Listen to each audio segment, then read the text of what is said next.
Hi, I'm Bob Whitty with KPND in Sandpoint, Idaho. If I can be a fan of Skylight Books, LA's world-famous independent bookstore, from way up here in the Idaho Panhandle, then you can too from wherever you are. Visit the website, buy some books. You can even join their membership club and reap the benefits of supporting independent booksellers.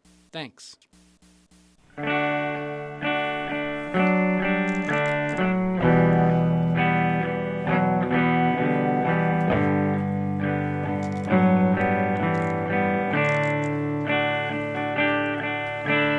Meet me on the softer side. Meet me on the softer side. Softer side of your heart.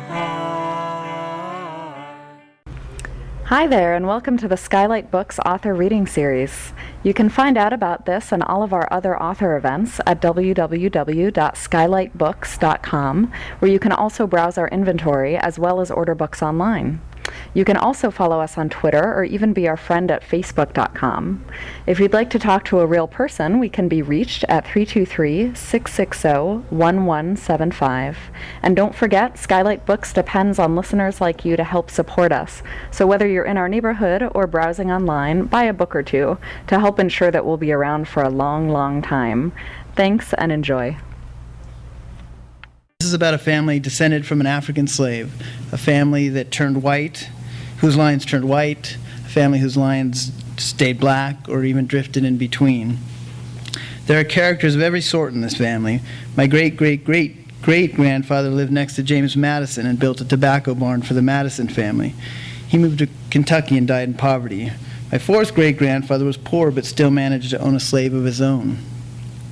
A neighbor of theirs, another Mozingo, was sold into slavery himself.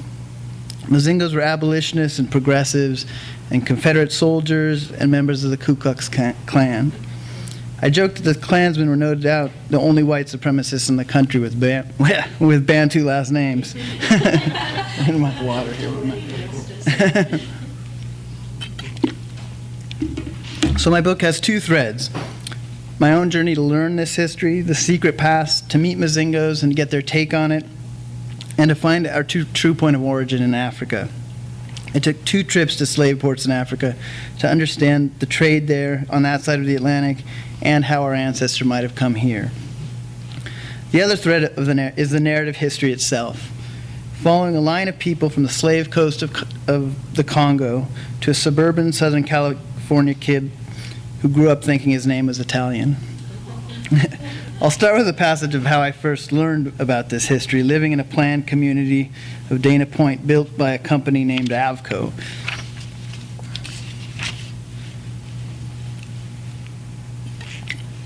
I'm going to be like Paul Ryan drinking water, honestly. In this place where new cities and cultures and pastimes just boiled up, your narrative felt like it was yours alone. There was no sense of a longer one threading through generations, whose struggles, secrets, failures, ambitions, and dreams propelled the epic to your moment on stage. But there was this name everyone kept asking about, Mozingo. No corporate committee at Avco invented that. It did sound kind of Italian. Then one day my dad came home with news that he had lunch with an attorney near his office named Glenn Mozingo. We all talked it over at dinner. I was about 12 and couldn't believe that there was another Mozingo in town. I thought we were a lone tribe. What did he know about our history? He said he was down in Calexico and the phone book was filled with Mozingos, my dad told us. I knew vaguely of Calexico, sitting on the California side of the Mexico border. They're all Basque sheep herders, apparently, my dad said.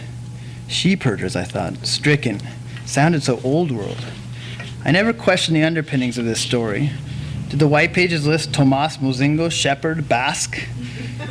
We'd heard of the Basque country as a possible origin once before, vaguely connected to a rumor espoused by my dad's mom that the name arose from Montzingo, EAU, a French or Swiss mountain so discreet as not to be found on any map. And we knew my mom's side had lots of Basque, so it was no big leap. My dad was even writing a novel set in the Basque country. So we were Basque, not Italian, that easy. The Basque phase lasted through college and 2 years of laying tile after that.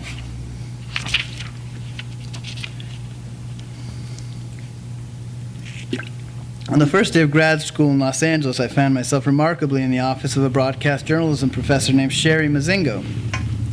She was short and gruff and black, with a low nasal voice, a great cackle, and an unnerving way of pausing for extended periods of time in conversation.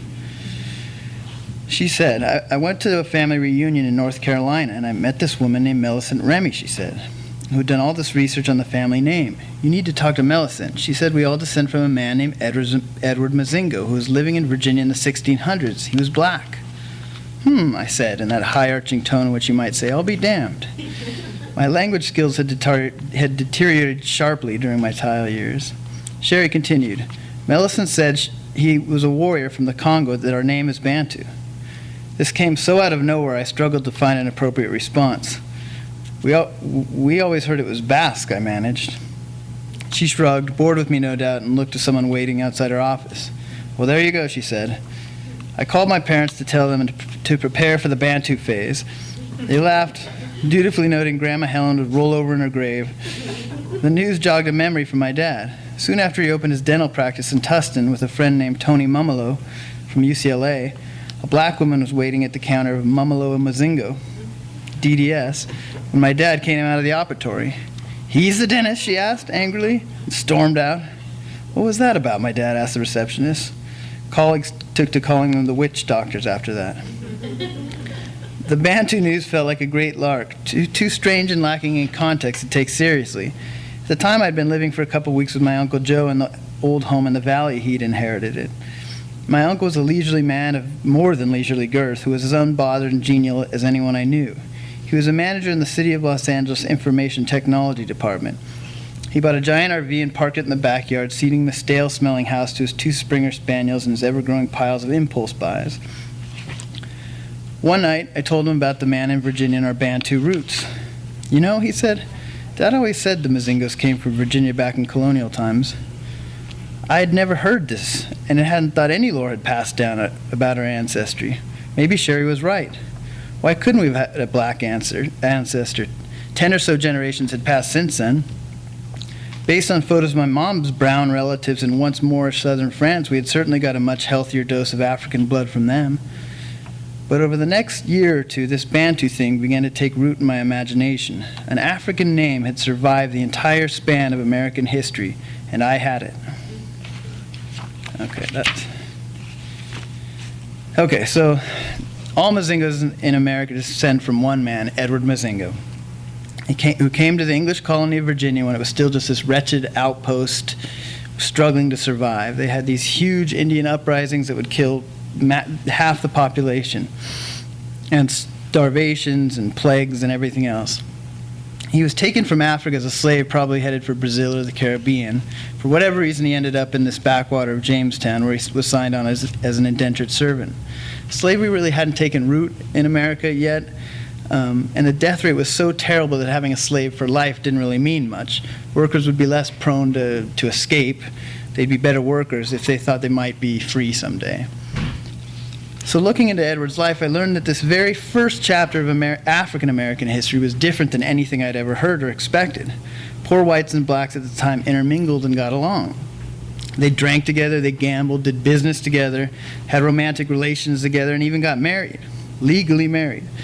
There was this brief period of mixing before the colonial leaders created a monstrous institution with slavery and marginalized the free blacks with oppressive laws.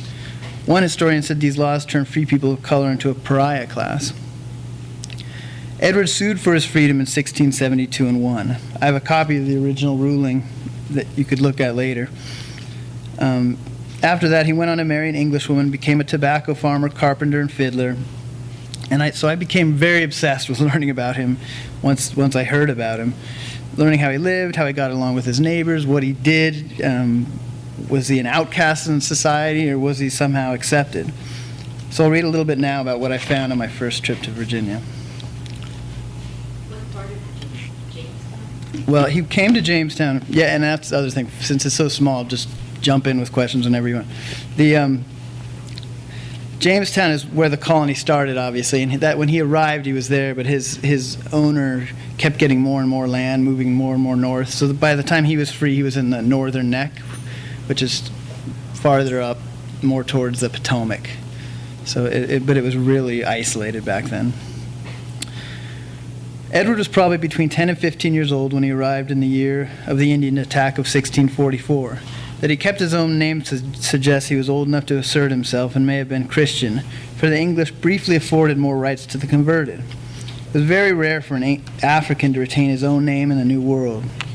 Most were listed on arrival by a Spanish, Portuguese, or English first name, followed by the word Negro or the country of origin, Antonio a Negro, Angela a Negro. And as they were sucked into the gathering stream of chattel slavery and became little more than property, they fell under their master's name. Young Edward became a servant of Colonel John Walker, one of the great planters and a member of the colony's legislature. Edward would work for the Walker's family for 28 years. When Colonel Walker died in 1668 in the Northern Neck, Edward stayed with the widow when she married Colonel John Stone. Edward most likely first sued for his freedom in county court. Then the ruling was appealed by one side or the other side to the general court. The spelling of Edward's name in the Jamestown court decision may have been arbitrary, as spelling varied greatly even among literate people's names. It would waver and drift among his descendants, but by and large remained the way it was spelled that day, Mozingo. Edward lived another 40 years after he was freed, settling in the Northern Neck, on or next to the property of Walker's daughter Anne and her husband. He married a woman named Margaret. They had 3 sons and grew tobacco and raised livestock in a little creek called Pantico Run on the border of Richmond and Westmoreland counties. What we know about Margaret is circumstantial. A professional genealogist wrote a lineage report on the Mozingos, concluding that she was the white daughter of Richard and Elizabeth Bailey, who were people of high station. The Bailey's son Samuel was a lawyer and lived next door to Margaret and Edward and posted a bond to secure their appearance in a court case, something that relatives commonly did for each other. His name showed up in numerous land leases and lawsuits involving Edward and Margaret and the 2 of their sons who survived to adulthood.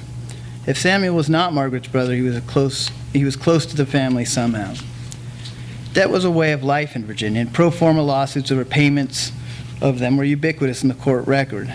Edward was as much a part of that system as anyone else. Despite the hardening of racism at the time, the court books show him standing up for himself, suing for tobacco he felt he was owed, and fighting similar suits against him. Edward and Margaret seemed to be well established in society. According to Mark's report, quote, the neighbors and associates of Edward Mozingo were closely intermarried, so it must be presumed that they knew of Edward's birth status. His race must have been obvious. In spite of this, they interacted with him freely. His neighbors, even Colonel Pierce, called him Ned. So that's kind of a glimpse of his life. And when you look at his will, he was doing very well for himself too. His possessions suggested he was rising above just being a poor farmer, just kind of a arguably middle class situation. But that didn't last because this little brief period where they didn't really have any laws addressing how Africans were supposed to be dealt with quickly changed, and they barred intermarriage. Anyone coming across the sea who wasn't a Christian, which really only applied to Africans, were immediately put into slavery. They couldn't own property, they could own property, but they couldn't have guns. There were all sorts of things that just pushed them completely into the margins. So Edward's children and grandchildren did not do so well, and they began to move out of the Northern Neck within 3 generations. Most were poor, considered mixed race, clearly part of the pariah class. They were getting in trouble with the law all the time. They splintered off in every direction, which is why Mozingos have dozens of stories of where they came from. France, Spain, Italy, Hungary, the Basque Country, Portugal. They didn't get together and come up with one consistent story about their origins. They each came up with their own. Once they were way out there in a place no one could call them out on it. That's why we have so many. After this, most lines were passing as white, but others never crossed the line and remained tenuously part of the black culture. So first I'll read about my meeting with Junior Mozingo, the first Mozingo I met in my travels. Junior shows just how deeply the Mozingo story had been buried. He grew up literally right where Edward Mozingo had settled and knew nothing about him. He fished the same creeks. He'd never heard anything about him, and none of the people there did. They thought they got there in the 1800s, when they were Italians that got there in the 1800s. And their lines are, and if they just went into their own courthouse, they could just check their line, boom, boom, boom, boom, boom, right down to Edward Mozingo. But I guess people were scared to try that. So Junior's a little bit rough. I turned up Cedar Grove and parked in the driveway of Junior's brick colonial era house. This is nice, I thought, but it looked empty. And honestly, it didn't seem like the home of a man whose actual birth certificate name was Junior, and who named his own son Elvis.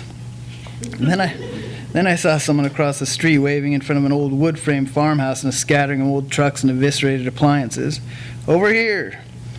I crossed over and parked next to a rusted tractor, collapsed in the dirt, and some rickety kennels along a great stand of trees. A half-dozen hunting dogs clamor to be let out. They think they're going hunting, he said. How you doing? We shook hands. Good, good. Thanks for meeting me. It's good to meet another Mozingo. Junior was short, solid, pale-skinned of 60. Was a short, solid, pale-skinned man of 66 with sharp hazel eyes and a broken-veined burl of a nose. He wore a blue flannel shirt with a crinkled pack of Southern Pride tobacco in the pocket and a stiff camouflage trucker's hat perched high on his head, as if the wind had discreetly dropped it there and might soon reclaim it. Well, come on in, he said. We sat down at a warm maple table in the kitchen. I told him I was looking into our ancestry. I started by asking about his family. We grew up in Farmer's Fork, all them ones that I knew were around there. It's interesting because we have a common ancestor who lived right by Farmer's Fork in the 1670s, Edward. So Mozingos have been here ever since. I guess so, he said. He knew only as far back as his dad's granddaddy. He said he ran across other Mozingos now and then, mainly Sox Mozingos who sold socks at the swap meet and lived up by Mozingo Road.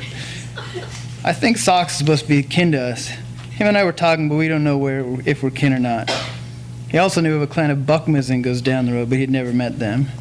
I asked him if he ever talked to his father or uncle about their background. They didn't talk and we didn't ask. We knew not to ask about our old people back then. His tone suggested an aggressive lack of interest. Did he wonder about the name? It's Italian, isn't it? He asked, shrugging. Yeah, I've heard that, yeah, I said. He went upstairs to get something. Show him my deadheads, Mama, he called out.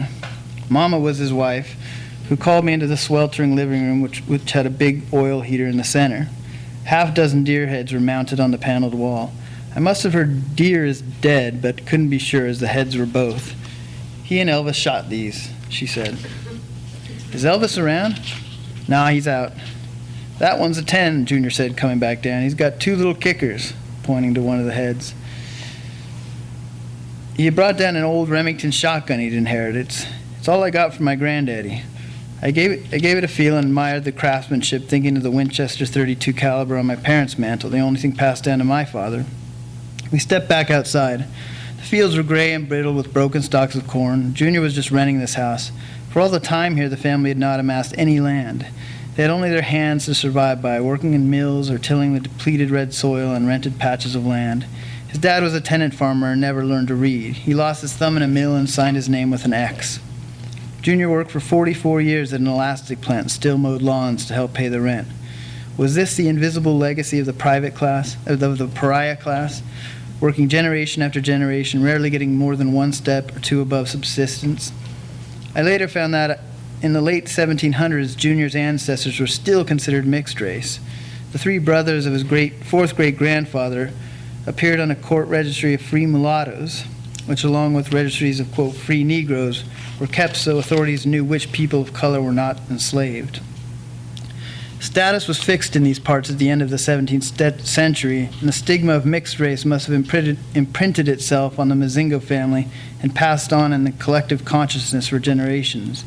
The Walkers are still landed gentry with a good name. The Mozingos are rednecks with a crazy name. Junior and I walked to the end of the drive, a virtual scrapyard of pickups and blazers and varying degrees of dismantlement. He showed me how the tracking device on his truck monitored the whereabouts of his hunting dogs. He had 7 hounds and 4 beagles in the kennel. What do the beagles go after? I asked. They run rabbits. I was stalling, trying to think of how to raise the race question. I'd envisioned myself making some dramatic proclamation of the truth, no matter how unwelcome it might be. But I suddenly felt that it would be a gimmick and not particularly wise, but with his guns. Who was I to show up and bother this man with something he didn't want to hear? We chatted more about Mozingos. His nephew was a minor league baseball player famous around these parts. He mentioned that buck Mozingos all had one green eye, one blue eye, and a streak of white hair. This mention of appearances gave me a lame way in. What about black Mozingos, I said. Never heard that, he shot back. Really, none? Long pause. I heard there were some in North Carolina. I never heard that. Had you ever heard anyone say that the name might be African? His look, with those sharp pupils, was the puzzled stare you might give to someone who, after an hour of conversation, you suddenly realize is insane. It was as if I had asked him if he thought we were descended from a tribe of potted ferns. He said nothing. I let it go, thanked him for his time, and drove off. Okay. So I'm going to skip ahead now to real quick to just introduce you to his son Elvis, whose children are bringing the Mozingo story full circle in a way I hadn't expected, especially having met Junior. They were all having kids with and getting married to African Americans. And they lived just a few miles from where Edward and Margaret raised their biracial children. So this is pretty much of a redneck family. I knocked on the trailer door. Yes, a woman's voice came through the screen. I'm looking for Elvis Mozingo. Oh, yes, she said, and called out, Elvis? Mild groaning and shuffling emanated from the back. He pulled the shirt on and opened the screen door. He looked nothing like his father, or what I expected. He had a slight build and a kindly, pale face. I met your father a while ago when I was doing research on the family, I said. Oh, yeah, come on in. And cleared some baby toys off the couch for me to sit. His wife, Pat, much larger than he, sat in a plastic chair. I gave my pitch about looking into our origins. I always thought it was Indian, Elvis said. When I was a young boy, we were told we were Cherokee Indians. There was a quiet politeness in the way he spoke. When I had first heard about Elvis and all the deer he had shot, I pictured a caricature of an angry redneck. Now I winced at that easy stereotyping. I told him about Edward, trying to make a connection of his having mixed-race grandchildren. That's what I wanted to hear about. I have 5 children, all of them have black children, said Pat, his wife. This was delivered as objective fact. So what do you think of your kids having black children, I asked both of them. Pat chimed in first. It didn't bother me because when I was working on my grandfather raised me. He had black people working for him and with him, so I was around them and realized they weren't bad. She said her best friend Sarah Dixon was black. What about you, Elvis? How old are you? 49. When you grew up, this would have been kind of a scandal, right? I didn't agree with it at first, he said. But what can I do? I can't change it. Does it bother you at all? No, not no more, it doesn't. Did you struggle with it for a while? Nope. Their 17-year-old daughter Cindy came in wearing a tight tank top and shorts that were both wrestling ample snow-white flesh with lots of piercings. She had a 9-year-old girl named Nikila whom Pat was holding and who must have weighed 30 pounds. Elvis's other dark-toned grandchildren were in the trailer yard, Quentin, Trishawn, Kiara, Tyler.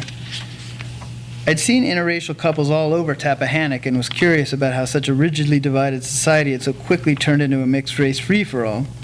Elvis's brother had told me it started in the trailer parks where everyone lived close by and shared much in common. But I had no idea about how to ask about it. They were staring at me, wondering what I was doing there. I stalled just like I had with his father, telling Elvis his trailer was surprisingly roomy. Why don't you just ask her, Pat said. She only likes black guys. So that's who you mostly date, I asked Cindy, struggling for words. Inside I was dying. She shrugged and looked like she was laughing at me inside. So, I said, I knew as I was uttering this that it was undoubtedly the worst question I had ever asked as a journalist. What is it that you like about black guys? She shrugged again and lingered for about 20 seconds without saying a word, then bolted out the screen door. I thought for a fleeting moment how this interview might have gone in 1705 with Edward's wife. So, Margaret, what is it that attracted you to this Negro man? Elvis Jr., who was 24 and looked like someone in a 1990s boy band, had stepped in and was sitting there smirking. He only likes black girls too, Pat said. I glanced at him, hoping he might pipe up. He looked at me like I was a freak and was gone within a minute. I was on such nakedly false ground, trying to dissect basic human attraction as if it were some strange phenomenon, not just a natural order when the color line fell away. Race simply lost its status. It was a deflated concept. I was trying to analyze the absence it once filled. More than 3 centuries after whites and blacks were forced to stop mixing in this part of Virginia, they were blithely doing it again. It struck me that America, finally easing away from its cursed preoccupation with race, was looking forward to some grand moment to proclaim the battle was over, when really it might just sputter out like this, quietly, family by family, with a shrug. Not no more, it doesn't. So that was Elvis.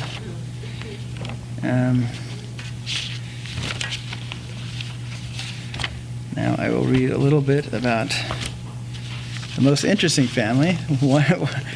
One member is represented here. Was the branch that never crossed the color line. There are seven siblings that look nothing alike. The youngest sees himself as more white than black. 2 others are just the opposite. Several don't identify with any race. So this passage starts with their grandfather, James, and their father, Freddie. James had married, and this line had moved, this line had moved out of Virginia when Virginia's laws became really harsh on mixed race and any free people of color. So they started pouring into North Carolina where the laws were a little bit more lenient. So that's kind of how they ended up there. James, their grandfather, had married Betsy Johnson, who was said to be half white and half Croatan Indian. She had 2 sisters with light hair and blue eyes. James told his 3 sons that if they didn't marry light-skinned women, he'd disown them. Under the weight of Jim Crow, slight differences in skin tone and hair texture held outlandishly inflated import in the mixed-race community. When Freddie married the darker-skinned Naomi Hobbs, his dad never set foot in his son's home again. But Freddie could pass as white to people who didn't know him, with light skin, straight dark hair, and high cheekbones framing a broad face. He did well for himself. He was a savant of sorts, a carpenter, farmer, mechanic who kept the boilers working at Wayne Memorial Hospital, then at Seymour Johnson Air Force Base. He and Naomi bought a home in the city of Goldsboro, and he soon acquired 3 adjacent properties, which he turned into a self-sustaining farm. Their first daughter, Ruth, recalled that they grew butter beans, corn, peas, tomatoes, okra, Brussels sprouts, cauliflower, sweet potatoes, and broccoli. For a brief moment, race didn't intrude into their lives as it had before and would later. Their neighbors, mostly kin of sort, lived in similar circumstances. If you went there, Ruth said, you'd see children with blue eyes and blonde hair, but everyone was mixed. Freddie's driver's license said he was white. He could eat at a white lunch counter, go to white movie theaters, and get jobs meant for white people. His wife and children only heard about this side of him. They couldn't accompany him. But even Freddie's grasp on that white world was tenuous. Reputation and old records, birth certificates in particular, kept even the slightest people out of color in their box. Maybe if Freddie had moved out of the South, he could have shed the burden of the colored label. If he had wanted to, but not where he was born and raised. Freddie worked in a quarry for a spell and lined up with white workers on payday to get his check. The black workers lined up separately to get paid less for the same job. One day his niece's husband spotted him from the black line and, resentful of his passing, called him out as colored. Freddie fumed inside as supervisors ordered him back to the black line. This was one of Ruth's fragments of family lore. Another was that Freddie's uncle on his mom's side was as white looking like him. He found himself in court once for a car accident, the details of which are long forgotten, and the judge ruled that he was not at fault. Then a man stood up and said, "Judge, are you aware that Mr. Johnson is a colored man?" The judge did not say, "But he doesn't look black to me." He may not even have thought that. In this era, whites could nimbly perform the psychic contortions necessary to winnow down and spot inherent blackness when there was no physical signs of it. According to Ruth's family lore, the judge promptly reversed the ruling. Freddie never completed the 2-story house he was building. Heart disease struck him when Ruth was about 10, forcing him to quit his job at the Air Force Base and sell their properties. After his death, the family sank into poverty and moved between old bare-board sharecropper houses working on different farms. Ruth graduated high school at 16 and escaped, going to New York to work as a nanny. She had long, wavy black hair that she now calls Kardashian hair. As a young woman in New York, she was constantly asked what she was. Are you Spanish? Are you Greek? Are you Italian? Are you Hawaiian? Are you Yemeni? She mostly just answered no. If I said I was black, it would just change the dynamic, she said. It didn't matter that she looked like those other groups. Black was set apart in the American mind. If she answered black, her inquisitors would mentally inject her with some biological quality imperceptible on the surface but infused throughout, as if deciding she were made of different proteins. Ruth had this happen many times. She remembered having an intelligent conversation with a coworker about a novel or news event until he found out she was black and began asking her, with no apparent ill intention, if New York was a good welfare state. Everyone turned stupid, she told me. For a while, she was living in a home of a Jewish biochemist whose sister she was a nanny for. One night, her host beckoned her to come downstairs during a party and announced to her guests that Ruth was actually black. One woman studied her and then marveled and said, "I can't believe it. I didn't know you looked like that." So that's the last of my reading.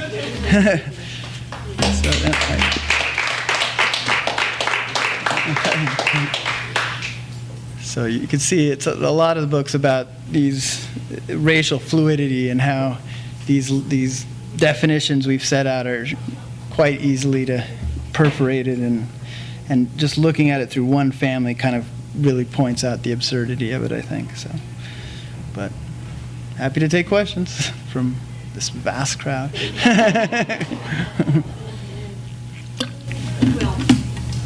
I guess most of you know I'm just by very happy circumstance met Joe about a week ago at a wedding. Their wedding. Their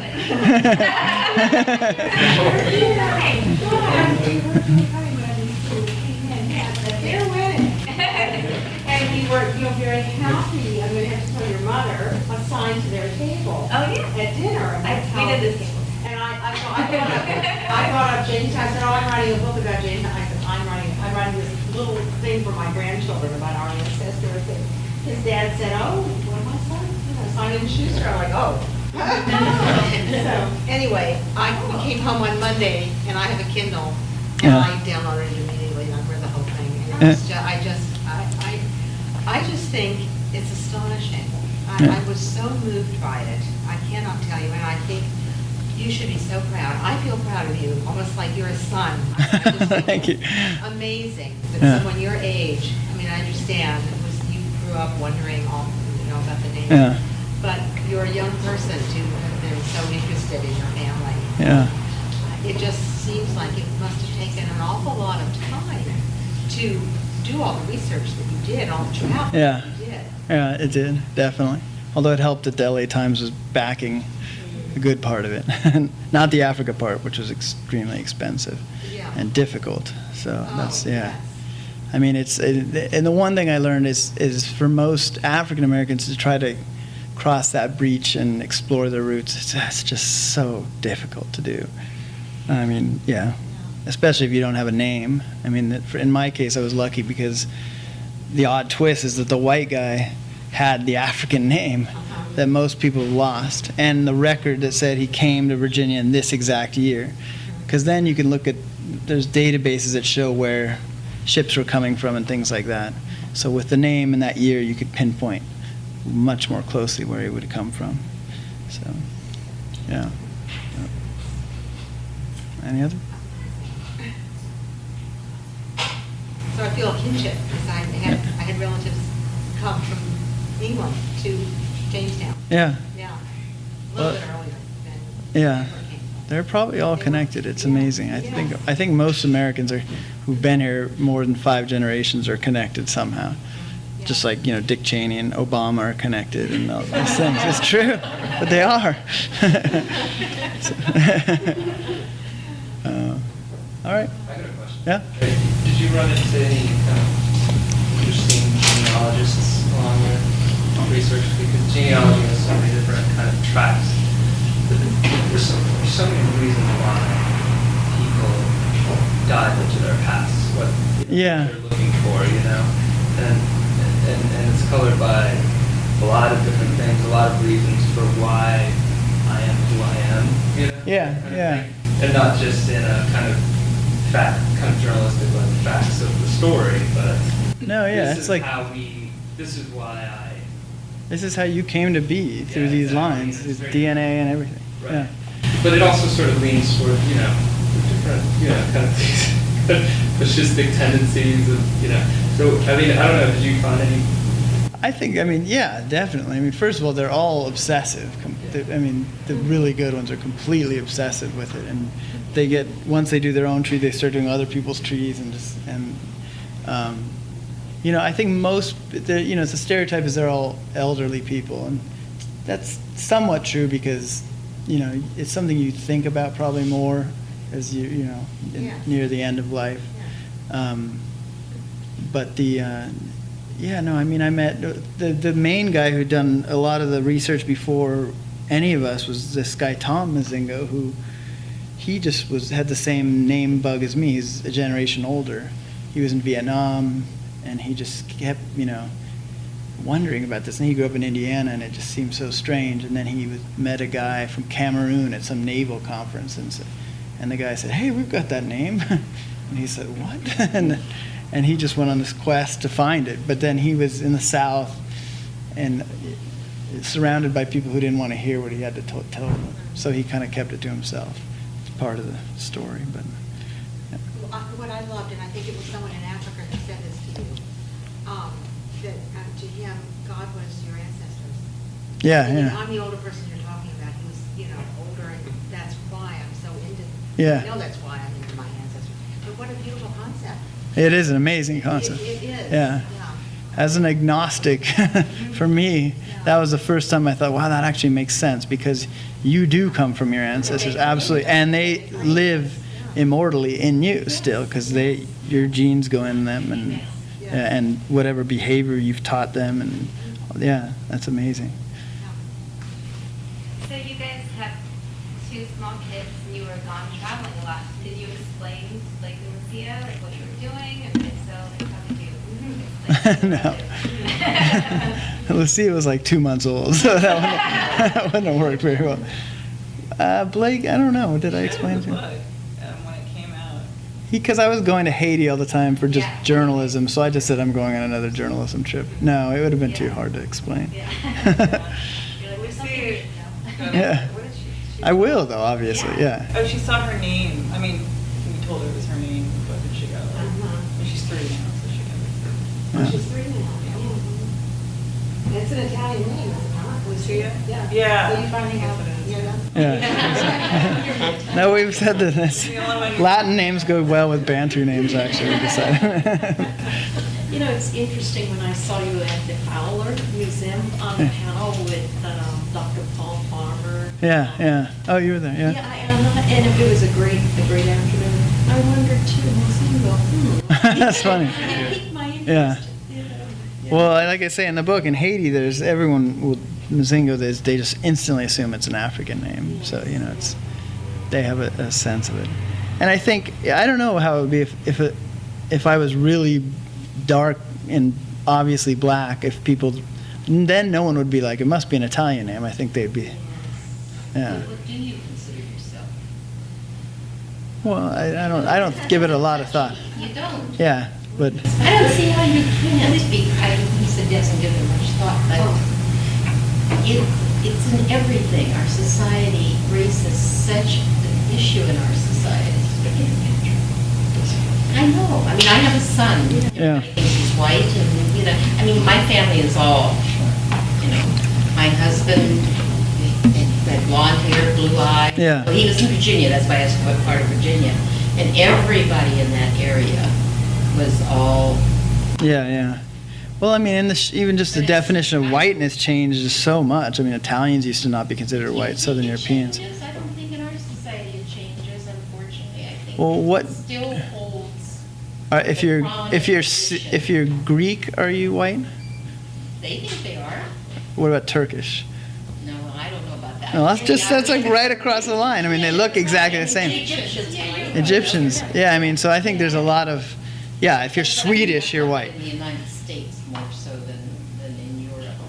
Yeah. I think race is such a troubling situation. But the truth is, if you're white, if you grow up white, you don't think about it nearly as much. You don't go around identifying as white unless you're in a community that's mostly not white. Yes. You just think, I am me. You're who Yeah. you are. I think it's not how you really identify yourself. You don't, oh. I don't think so. I mean, unless you're in a community that has lots of different, if you're in a community where everyone is white, what would be the point of identifying yourself as white? You'd just be. It's a hard concept. Yeah. Because everybody identifies my son as white. Yeah. And most of us in our, whatever you think we are, that's what we are. Yeah. How does he see himself? I don't know how he does. Probably like Joe Joe. does. Like So Joe. you're not He a- does. is that the cleaner? Yeah. You're not. Mm-mm. I mean, not, but, and it's a very difficult, I saw a movie of these Chinese adoptees. It was a small documentary. that Somewhere came- between. Somewhere between. And they were being raised in white homes. Hmm. And they were searching their roots. Did you think I was white? I didn't think about it, actually. Oh, So- good. Most people started Joe, talking yeah. about it, I didn't think about it. But they were, wanted to find their birth parents. Some of them did some. And one little girl said something in the movie. It's the first time it struck me, that's where, I'm sort of like some of your family that doesn't identify as anything. Hmm. But this little girl said, what did she say? She said, I don't feel like I'm Chinese and I don't feel I'm white. Yeah. And that's the way I feel. I don't feel like I'm white. And I Yeah. don't feel like I'm black. I'm who I am, and I want you to just see me as who I am. Yeah. Or whatever I seem to be. Well, for me, I mean, to be the blood percentage is so low, Low. it'd be ridiculous. Then it would almost be giving credence to the one drop rule. Like, whoa, look, and That's what I think still holds. it does this. I mean, I guess there's probably an outward limit to that. I'm a lot older than you. Yeah. I mean, it still holds. No, yeah, but it's true. I mean, the family reunion I went to in Indiana, everyone was, they called black, were like really 3/4 white, but it was just still one drop rule. So. Well, I think that's one thing, and I haven't read the book, but I read the article. Yeah. And Margie's been telling me about the book. But I think one thing that. Sound like my dad, actually. Exactly like. That it seems to me that you didn't set out to write the book about to speak what this lady is saying. You just looked at the facts, of the people involved. Yeah. But in doing that. It comes together what it later. show us is we're all interrelated, Yeah. and so it's kind of ridiculous, some of these ironclad. Yeah, absolutely. I mean, I just set out to understand how I had this name. How did this work? And and then my next mission was like, who were these people? And like, it's so far back to 1644, you could just say, oh, well, it's time, things happen in that amount of time. But if you look, and there's not actually that many people between me and him, there's 9. And it's like, wow.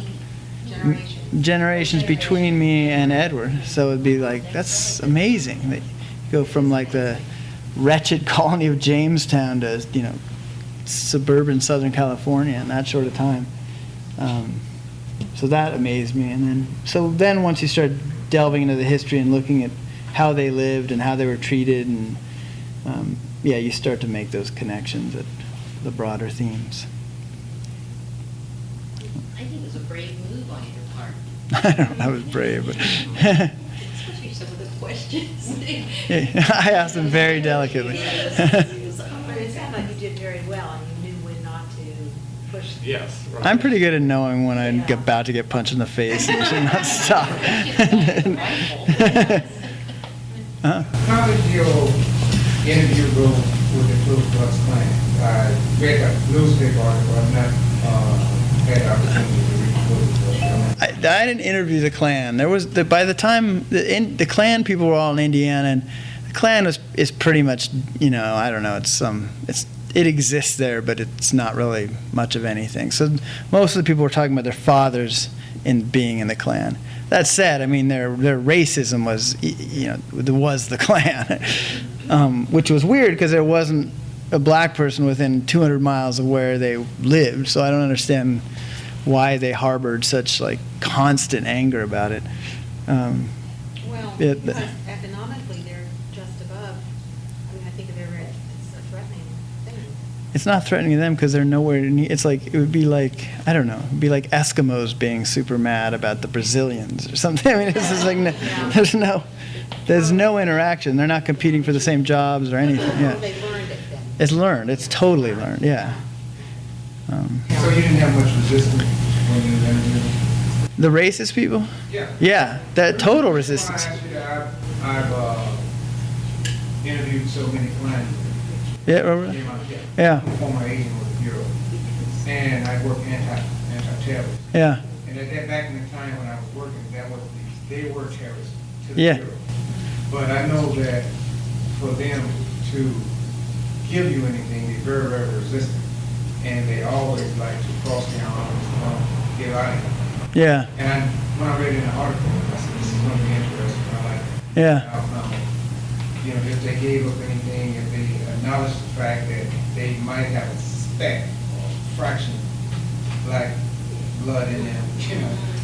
But- That's the. We ended up on that blog, remember, that listserv. Yeah, well, after the stories came out, there was a white supremacist site that, had this huge debate off my stories on whether could be black, I mean, whether I could be white still. And it was like, they had this big debate and back and forth, and it was actually interesting to look at. Yeah. But they couldn't even agree on what white was. We grew up in the South, so I Yeah. understand. It's like, if you have one shred of native Indian blood, are you white? And the Germans would say, no, it's impossible. That's mongrels and all these language. But yeah, no, I didn't. I wanted to get to the Klan people, but it never directly affected anyone that I was focusing on the story, so it would have been kind of irrelevant. No one was admitting any crimes or anything, but they were admitting their racism. They were perfect. They're Yeah, going to let you know they're Christians. yeah. Yeah. They're Christians who hate this person, that person, the other person. They're purists. Yeah. And, they still exist. They exist in Georgia. Oh, yeah. They still, every year they have their formal headquarter meetings in Stone, Yeah. Georgia, and different places. But they're getting more marginal, don't you think? Yeah. Do you think they're getting more marginal? I think they get more marginal, more bold. Yeah, it's young Yeah. people. The young people are not so much. I agree with that. Yeah, but, it's just a matter of time before they finally figure out and when we feel about it. I mean, because you go through so many of these towns and you look at the Walmart parking lot and it's just, everyone's mixing, just couples. And it's like, how could this continue if this is what's happening with the young people? Yeah. So, all right. All right. Thank you.